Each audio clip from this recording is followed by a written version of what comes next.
7:30 now on a Friday morning. It's the 22nd day of October 2010. Kind of chilly here in Manhattan. I think the temperature about 47, 48 degrees. It's going to warm up a little bit today. We could be in the 70s by next week. Something to look forward to, yeah. We're going to get Al's forecast and get outside and say hi to those people in just a couple of minutes. Meanwhile, inside Studio 1A, I'm Matt Lauer alongside Natalie. Power of THQ right now in the palm of your hand.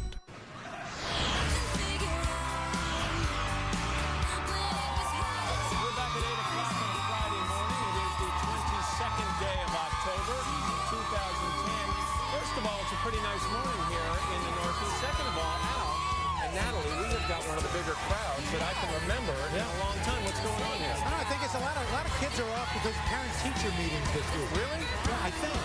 We're not complaining, don't get me wrong. No, we like having it. A lot of people getting in the Halloween spirit already. So a lot of early Halloween costumes here. We got a lot of creepy things, actually. No question. Yeah. Disturbing. Out on the plaza, Matt Lauer along with Natalie Morales. Natalie's filling in while Meredith is off today, and Mr. Roper joins us as well. You know who else we're going to talk to in this half hour?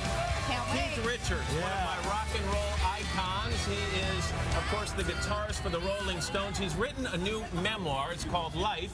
In it, he opens up candidly about his life, his career, his relationship with Mick Jagger, everything. And we're going to be talking to Keith and a guy who loves Natalie in just a couple of minutes. Wait, how old is Keith now? Keith is in his 60s. Really? Okay. Yeah. Also, you've heard of stage moms, right? Well, now there are beauty pageant dads. Yep, that's right. They do everything from crimping their daughter's hair to making costumes. We're going to meet them and their daughters and ask them why they do it, what the appeal is coming up. They say they're really involved in their little girls' lives. Okay. And then, of course, we got Halloween up. Matt getting an early start doing his Don Draper. Matt trying to protect his bald head from the cold.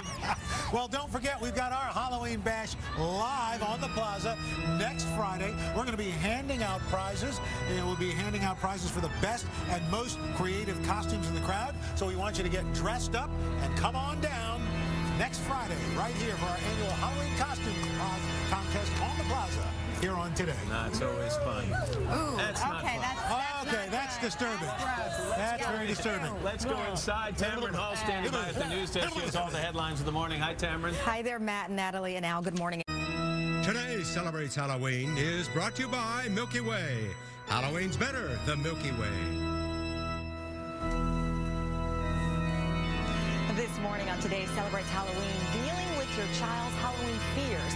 What can be a fun night for some kids can cause major anxiety in others who are scared of the dark or ghosts or goblins. Psychiatrist Gail Salt is a Today and iVillage contributor. She's with us this morning. Good morning, Gail. Good morning. So, you know, this is, I think, a hot topic for a lot of parents, especially. But is fear ever something that is normal and healthy? Fear is completely normal and healthy, and kids go through different fears at different ages, appropriate to whatever their age is, because fear keeps us a little bit in check, right? Anxiety can help protect us from things that in fact are dangerous, real things that are dangerous. Also, overcoming fears can help us to be resilient people.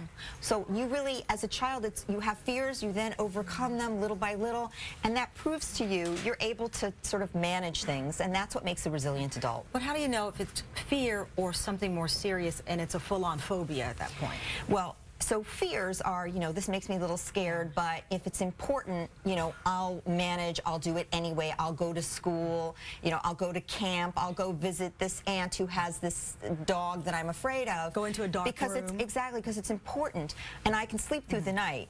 But a phobia is you really avoid things. You start just avoiding important things in life. It really changes your life function, and you really feel, you know, the kind of fear that's just sort of overwhelming. And maybe in children you see anxiety and other signs. You know, 1/4 of all children will have an anxiety disorder at some point. It's eminently treatable, but it's important for parents to know when it is the time to bring a child in for treatment. All right, let's take a look at some common fears. Fear of the dark. How do you deal with that? So this is so common, and probably everybody will remember some of this, but the point is to not belittle your child's fear. You don't want to say, yes, there are terrible things in the dark, but you don't want to say, oh, come on, that's just ridiculous. You want to be empathic.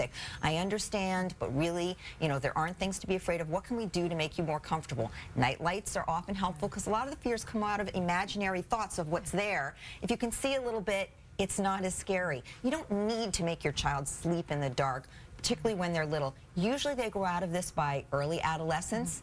If they don't, and again, they won't go on sleepovers, they won't go to camp because of this kind of a fear, then you might want to check in with somebody about it, but usually that's not the case. And what about fear of make-believe monsters? So at this time of year, this is just torture for some children. They're going around, they're seeing all the houses decorated, and they make them miserable. Do not force your child to engage with these kinds of things if this is really scary for them. You actually, you want to be a little sympathetic. You also want to talk to them about the difference between real and make-believe, because all of these things are make-believe. Yeah. And they should understand that there is. Really scary. It can be really scary. Mask from the movie Scream. Exactly. Every time I see someone in that, it scares me, and I'm not a kid. Hello, I understand that, and if that's the case, probably if you had a child, they'd be scared too. These things tend to run in families. So be sympathetic, but let them talk about their fears. That helps them. What about loud noises? A lot of the decorations you see in lawns right now, when you walk by, they make a sound. And little children tend to be more likely to be afraid of loud vacuums, ambulances, but certainly these things that are making crazy noises. So again, you can expose them little by little to more and more noise, but keep them away from the biggies. Fear of dogs and cats. Most kids seem to love Hugely animals. common. Nope. Phobias of dogs and cats are common, especially if they've had